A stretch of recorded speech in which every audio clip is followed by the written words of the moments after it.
So today we have with us Dr. Susan McClement. She's a multidisciplinary PhD from the University of Manitoba, probably one of the smartest ladies I know.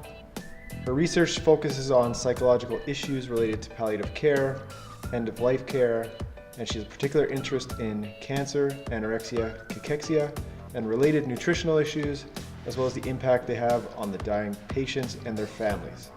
Today we'll discuss the lessons she's learned that she can teach us to discuss the practical and theoretical applications of her research, her experience, and how it relates to general population members with respect to health, wellness, nutrition, diet, our relationships with both food and our families.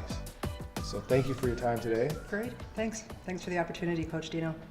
Full disclosure, you're a client of mine. We've been training together for a couple of years. Yeah. So I've been able to pick your brain a little bit. I like to do that when I have smart people. I surround myself with smart people and I try to get some of their insight. And that's the point of this podcast, is to get the stuff that's in her brain out to the masses so we can kind of educate other people and educate myself. Did I miss anything with the intro? Sounds good to me. Yeah. Perfect. Yep. Okay. So just tell us a little bit about your research, maybe some of your publications, the history, how you chose it, and a little bit more on the passion for nutrition side. So what are you focusing on with all that stuff? Sure. So as Coach Dino said, my area of interest is palliative care, and I am, over the last 20 years, I've had a real interest in the whole area of nutrition when people are in the terminal phases of their illness. So we know that about 80% of people with an advanced cancer, so those are people who can't be cured by chemotherapy or surgery, about 80% will go on to develop problems with not having an appetite, with losing weight involuntarily, and really just wasting away, so they look like victims of famine. And when I was doing some work up on the palliative care unit at St. Boniface Hospital here in Winnipeg, I noticed a really interesting phenomenon of some families being quite upset with staff about the fact that their loved one wasn't eating, and they would accost them in the hallways and blame them for starving their loved one to death. And when I talked to the docs and nurses there, they said that was not an uncommon event. And so I thought, well, this is really interesting. What is this dynamic about? And when I went to the literature to see what was written about it, there's lots written about the pathophysiology of cancer cachexia, not too much about that psychosocial piece. And yet it's a really common problem that people are bumping up against. So in palliative care, our unit of care is a patient and family. So there's obviously some tension that's happening between patients and families, and that's spilling over into the healthcare realm. So I thought, from a clinical point of view, what is it that's happening with family members, and how are they making sense of what's going on with their loved one? So I really wanted to unpack some of that psychological dynamic with an aim to helping patients and families not be fighting about food in those final weeks of life, but really having conversations that are a little bit more important, about saying things like, I love you, goodbye, and thank you. So that was sort of the driver for me to get started in that area of work. Perfect. Excellent. So a couple things we can touch on first. I guess tell us what cachexia means. Right.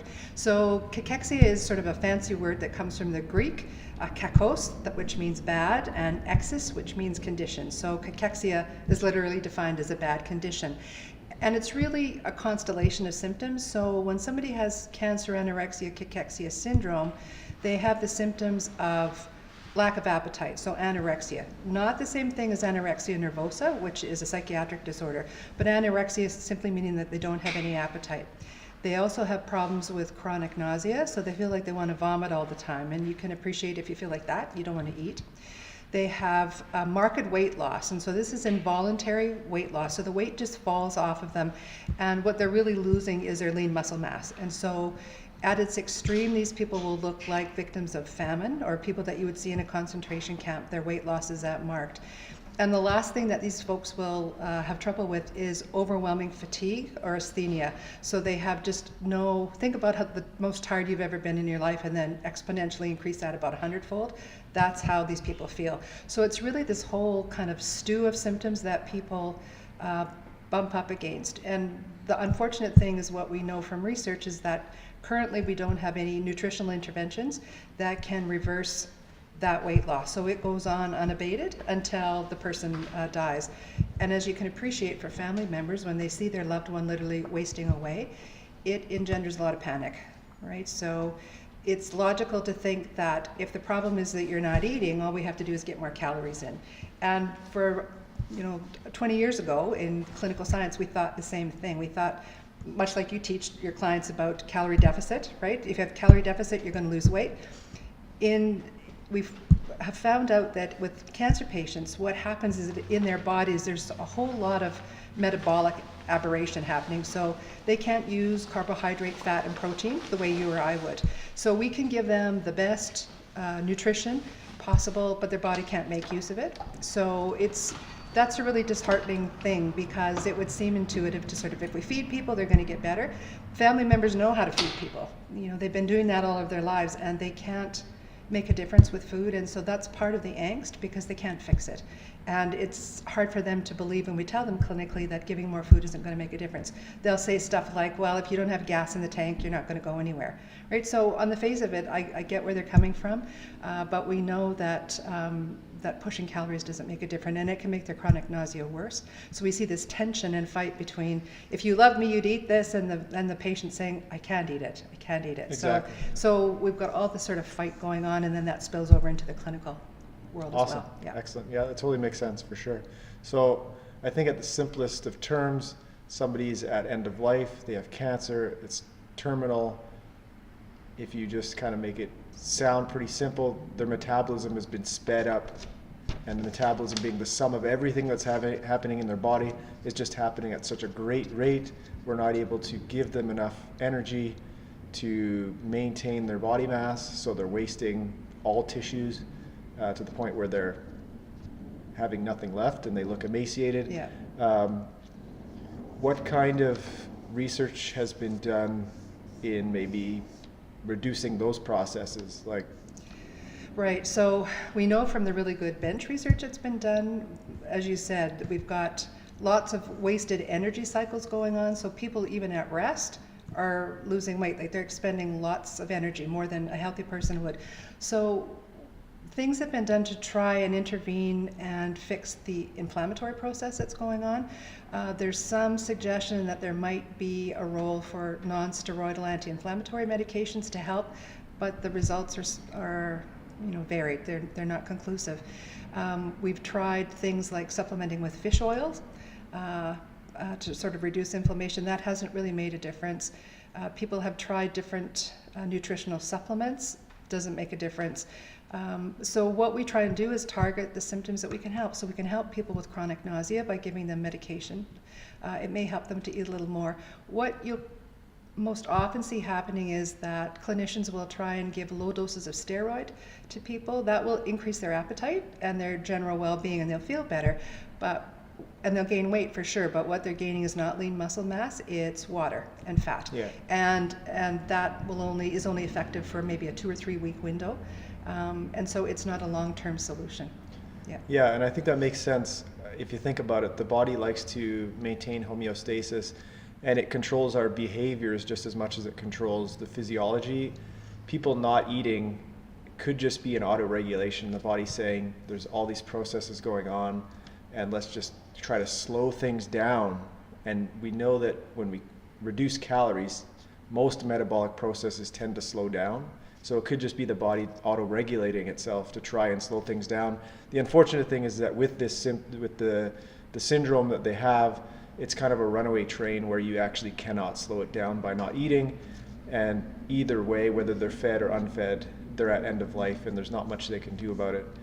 So let's get away from the physiology side. Let's talk about kind of your research and maybe the developments you've made in the last 20 years. We know that you're targeting family and relationships, right, as opposed to symptom management, right, and cures, because these are terminal people, and we want to provide a better quality of life in those last weeks to months. So that's right. So what we found in our research when we talked to families and patients was that there's often this tension. Now, some families will really be hell-bent on trying to get more calories into their loved one. And so we see things like them bringing in bags of food from home, the favorite things to eat. And every visit at the hospital or every interaction at home, if they're being cared for at home, is about, did you eat something? Eat something. So they're always being nagged and picked at to eat. In the hospital, patients told us sometimes that they would pretend that they were sleeping when their loved one came to visit. That's really sad when you think about it, because the patients in our study were in the final 6 weeks of their life. So these people didn't have a lot of time, and how sad is it that some time that could have been spent with family was lost just because they needed to protect themselves from the ongoing assault of, you need to eat. So these were families that we sort of characterized as fighting back. They would do anything and everything to try and get their loved one to eat. One of the most extreme examples that I remember is a man whose wife was dying of metastatic breast cancer, and she was a classic poster child for cancer, Cachexia. And she didn't want to eat, and he would come at lunchtime every day and feed her and try and get her to eat. And she was really, really weak, and what he would do was, I'm just going to reach over, he would pinch her nose, so she had to open her mouth, and in that moment he would put in extra spoonfuls of food, right? So this was distressing on lots of levels. And so one of the social workers went to talk to this lady and said, what's up with what's going on here? And she just said, you know what, I know I'm going to die and that eating's not going to make a difference, but he's not ready to let me go yet. So I kind of have to help him get over that hump. So there's that kind of dynamic that goes on. But we also saw family members who were more willing to let nature take its course. They weren't happy about the fact that their loved one was dying, but they would say stuff like, well, Susan, listen, I know that they're not going to get better. I know that eating isn't going to make a difference. I need to respect their wishes on this. And so, while I wish they'd eat more, I'm not going to push it. And what was really an interesting finding to us was that both of these family sort of behaviors, whether they were trying to get calories in or whether they were letting nature take its course, they both said they believed that they were doing what was best. So the people that were pushing food said, if I don't try and get those calories in, I can never forgive myself after they die. The family members who were saying, well, let nature take its course and say, I'm doing what's best, I could never forgive myself if I force-fed them and they didn't want to eat. And so it's trying to create a space then for conversations around appreciating the perspective that each family member brings, and them having that dialogue with the patient. And so what we can try and do is facilitate that kind of conversation. The other thing that's really evident and what we're doing work in now is that from the biomedical side of things, we understand what happens when people, why they don't want to eat, why they're losing weight. Some family members hold really interesting explanatory models about why that's happening. And so we're doing work now to interview family members, asking them questions like, well, tell me what you think is happening. Why do you think your loved one's not eating? What do you think would help? Why do you think that? And we're coming up with some really interesting stuff. So people are saying, well, yes, I know that my husband has terminal cancer, but you know what? If he really wanted to eat, he would. He's just being stubborn, and he's trying to punish us, right? Or she's always been a really picky eater, and this is just more of the same. And so before you can really design an intervention to educate people and support them, you have to figure out what their thinking is and find out kind of where the error lies. Now, having said that, it's not as simple as just providing correct information, right? Because what's really at play here is that people are grieving in anticipation of their loved one dying. Because when you see these people who are markedly, drawn and cachectic, no lean muscle mass, you can count their ribs literally just by looking at them. That's a signal that things aren't good, and it's a real sort of harbinger of death. It's in your face there, and people are sort of rallying against the fact that I don't want you to die, so please eat, please eat. And that's, that is something that we can all, I think, understand if we were in their shoes. But we have to try to find a way to kind of mitigate that so that the time left together is not about food, but about other important stuff. Exactly. Yeah, no, that makes sense for sure. And I think that fundamentally society as a whole, and you having a background in anthropology and myself having a background in anthropology, we know how much culture is dictated by food, the gathering, the hearth, eating around the fire, right. Eating around the kitchen table. That's how you learn about your day. That's how you deal with family issues. It used to be centered around the fire, now it's centered around a table. So at end of life, we're dealing with these people who want to communicate in the only way they know how, right. Which is around a meal or around a table. They can't do that, and I think it's probably for the most part just their way of dealing and coping and not understanding the science. And patients' families will never understand No. fully what's going on. No. So your research is to educate them as much as you can on what's happening, how they can deal with it, and the negative effects that they're having on their family members by trying to force them to eat when they just shouldn't or can't be eating. So yeah, that totally makes sense. I want to delve into something here that you might or might not be comfortable talking about. So any personal experiences with these issues, patients, families, stuff like that? Sure. Yeah, so most recently, as you know, my dad passed away about a month ago. He had metastatic esophageal cancer. And so a feature of his illness was cancer cachexia. And even though I know this background, I know the science, I had always approached it with my research hat on. Being the daughter of someone who was wasting away, I have to say was a lot harder than I had anticipated. My dad was always a big guy, not overweight, but a big strapping farmer, you know, and so taking him into hospital and having him take his shirt off to have his lungs drained of fluid, I could sort of see the wasting that was there, and it was a really potent and poignant reminder to me about how that visual change in appearance is upsetting and distressing for family members. And so I think it's really important that we appreciate how difficult it is for family members, and we acknowledge that it's scary for them, and coach them in ways of finding ways to care that don't involve food. You said it exactly right about this whole communal nature of eating, right? We gather around together, and when one of our family members can't do that anymore, there's this sort of unlinking that happens, and so there's a distance that's created. Lots of times people with advanced disease, even the smell of food cooking is enough to turn them off, and so they'll just, they won't be around at the table.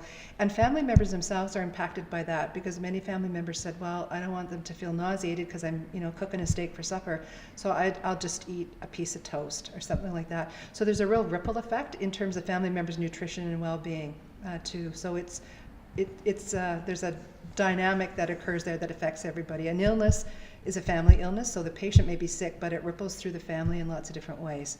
Yeah, no, that makes sense. On those notes, that gives us kind of some information we can take and apply to the general population, because what you said is that when one family member can eat or changes the way they eat, it affects everyone. And I think that in today's society, more than ever, people are changing the way they eat, either because they have a disease, whether it's cancer or whether they're obese or they have type 2 diabetes, they have high blood pressure.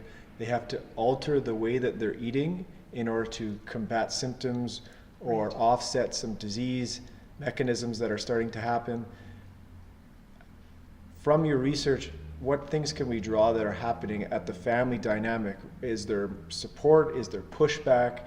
And what strategies could we employ if we were a person who was taking up a new diet or a new way of eating that was different from what our family was doing?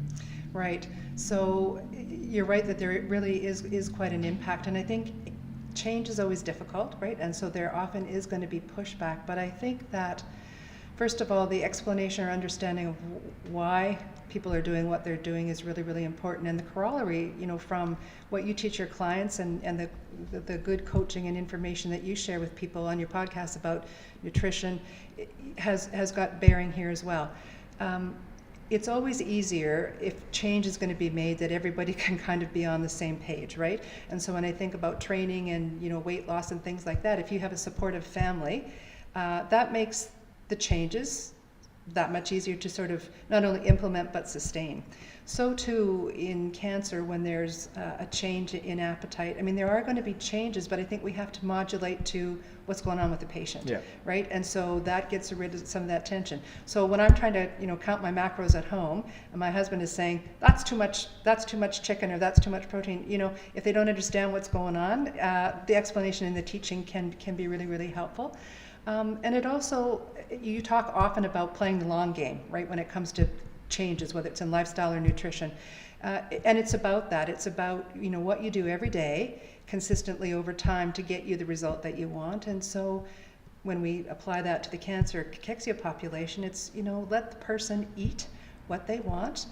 Don't push it, and sort of let them take the lead and be supportive in the way that you can be.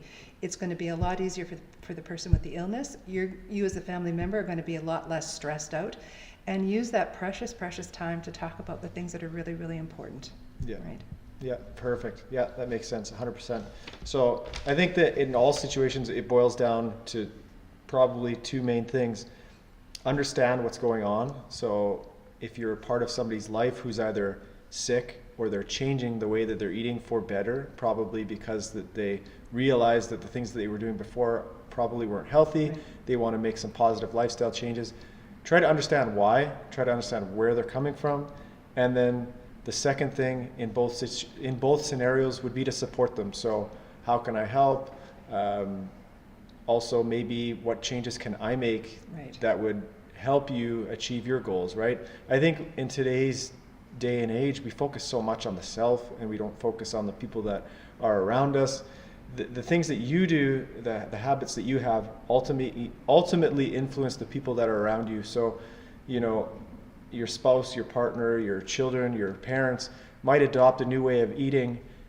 If you don't make small changes that help them along their way, they might not be successful, whether you support them or not in their decisions. You can verbally support them, but you have to make some behavior modifications yourself. And for the most part, we're talking about positive things. So if somebody's changing their lifestyle for the better, it's probably a good idea that you do the same thing as well. Again, we don't want to force behaviors on people, but if you can do things that make their lives easier, you're probably going to benefit from it as well. And again, in the long run, you want these people to make these changes for life. And if you're pushing back because you want to keep eating certain foods, or you think that the things that they're doing are too extreme, and you keep pushing back, ultimately they're going to fail. And it's your role as a friend or family member to support them, right? Exactly. So, yeah. What else do we have here? So you mentioned the counting of the macros, but I know you have other strategies you've employed in your life. Do you get pushback from other family members? Do you get pushback from professional relationships, stuff like that? Or are the things that you do universally accepted now? Like, I think it's interesting when I talk about, because I'm excited about what happens here and what we do and what you've taught me and how it's helped to improve my life. And we're all a work in progress, right? So it's things still go forward. One of the things that a lot of people react to is that, well, why aren't you doing like just all cardio, right? And so when I'm telling them that I'm doing deadlifts and squats, and they say, well, that's kind of not very ladylike. And I said, well, actually, it's really, really important. Those compound movements are really important. And so people sort of, have this notion of, it's a gendered notion about what women should be doing in the gym. And I said, well, if you would have told me 2 years ago I'd be doing deadlifts and squats, I would have probably thought you were nuts. I didn't even know what those were. And now that's just sort of part of my vocabulary. And I remember being really proud to tell my dad, before he died, what I was able to do with deadlifts. And he just, that was awesome. So he thought that was really good. But I just find it really interesting that people have notions that, so it's all cardio. It's got to be all cardio all the time. And if you want to do weights, well, you can pick up little pink 5-pound weights, and that should get you what you want. So it's not really pushback, but just more like thinking that that's maybe not the right way to go, and that comes from a place of lack of information, yeah. Right? The counting of macros, people just think that that's laborsome, labor intensive and things like that. But the alternative is that if you don't track what you're eating, then how are you going to know how you're progressing and what you need to change and what you need to alter? So it's interesting to me that people think that having a plan and a regular time to go to the gym is somehow cumbersome or an add-on. There's a lot of people, even health professionals, who don't, I think, really embrace the importance of a healthy lifestyle. And we need to model, we need to do it for ourselves first and foremost, because lots of us are going to be caregivers of older people, whether you're in professions of health or not. But also we need to model that for our students and for the public at large. So I'm really grateful to have landed at this place. I came to it a bit late, but I'm here now, and look forward to continuing on the journey. Awesome. Yeah, so kind of what I want to touch on, how people treated you when you change your behavior, is the fact that oftentimes when people change their lifestyle for the better, it's seen as a negative thing. So I'll give you an example. Anytime that I'm dieting for a competition, it's always, what if you get sick? Or is it that extreme? Or that's not healthy. But we do not frown upon, anyways, socially, we might talk about it behind people's backs, but things like buffet style eating, fast food, eating junk food all the time. These are behaviors that at least half the population has, if not more, and is responsible for 60 to 70% of preventable illness. I just find it interesting that when you make a positive change, because it does influence everybody else and it makes them often look inside at what they're doing, they then push back and they say, well, isn't that unhealthy?